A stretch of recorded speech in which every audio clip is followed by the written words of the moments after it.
Before we start, I would like you to hit that red subscribe button so that you never miss out on any of our videos. Hey guys, what's up? Welcome back to Insane Worlds. 5. Pygmies. For the Greeks and Romans, pygmies were a range of diminutive tribes that could be found in various places around the world.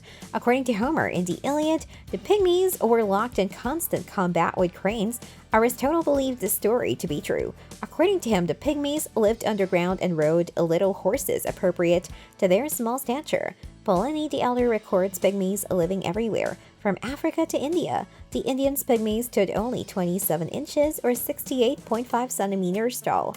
The pygmies there fought with cranes because they ate the eggs of the birds. They went into battle riding on the backs of rams. By eating the eggs of the cranes, they stopped the cranes from growing up and fighting back. A historian of the 6th century, an explorer called Nonissus, visited an island in the Red Sea by the coast of Ethiopia, where the pygmies lived. They went about without any clothes on, and their bodies were entirely covered in hair. Given their small size, the pygmies were very timid and fled from taller visitors. Number 4. Eberron. After conquering the Persian Empire, Alexander the Great launched a campaign into India. Among the thousands of soldiers that Alexander took was a group of scholars, geographers, and philosophers. They were tasked with recording the new lands that the Greeks were exploring. They brought back much knowledge, but not all of it seems to be entirely accurate. Apparently, one of Alexander's men, Baton, was charged with exploring the passes into India. In one valley, he found a race of people with their feet backward compared to most people. Despite this seeming setback, Pliny tells us that Baton found they could move with amazing speed. It turned out to be impossible for Baton to present any of these Eberron to Alexander because they were unable to breathe any air except that found in their own valley. Number 3. Arimaspe. At the edge of the known world, there were not only humans but weird beasts too. Herodotus wrote about ants the size of dogs that would dig up gold in India. These ants were not the only creatures associated with gold, according to the father of history. He claims that griffins, half eagle, half lion, would collect it too. Herodotus says that Northern Europe has the most gold of any place, but he doesn't know how it is mined there. Also, he knows is that the griffins guard it there. When one being has gold, there is always another that wants it. The griffins had to fight to keep their gold from the Arimaspi, who wanted it. The Arimaspi were humans with just a single eye in the middle of their forehead. The Arimaspi were related to the Scythians, and when Greek vase painters wanted to show a battle between the Arimaspi and the griffins, they showed them in Scythian garb. Number 2. Cynocephaly. When people think of Egyptian gods, they tend to picture a human being with the head of an animal, be it a cat or crocodile or dung beetle. Those images were more about suggesting the power of the god than a realistic representation.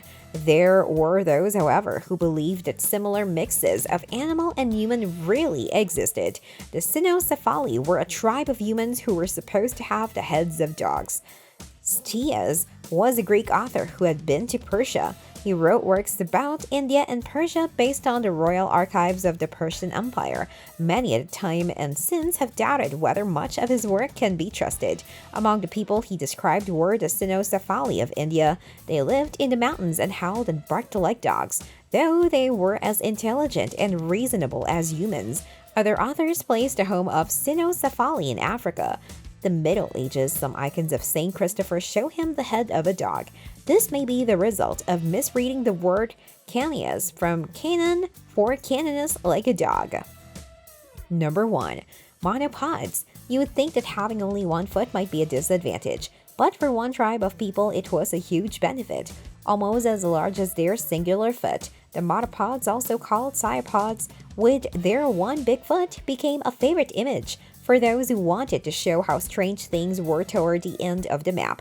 In Pliny's account, which he says draws that of Ctesias, the monopods were able to leap about with surprising ease.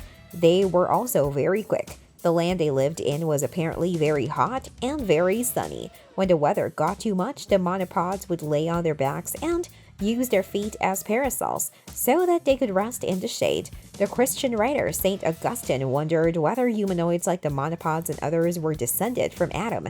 He came to the conclusion that if they exist, And if they have human reason, then they must be creatures with souls and therefore descended from Adam.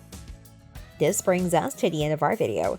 I hope you enjoyed it. Hit like if you did, and don't forget to subscribe to our channel so that you don't miss any of our videos in the future. Also watch the 2 videos that are on your screen because I'm sure you love them. With that, I'll see you in the next video.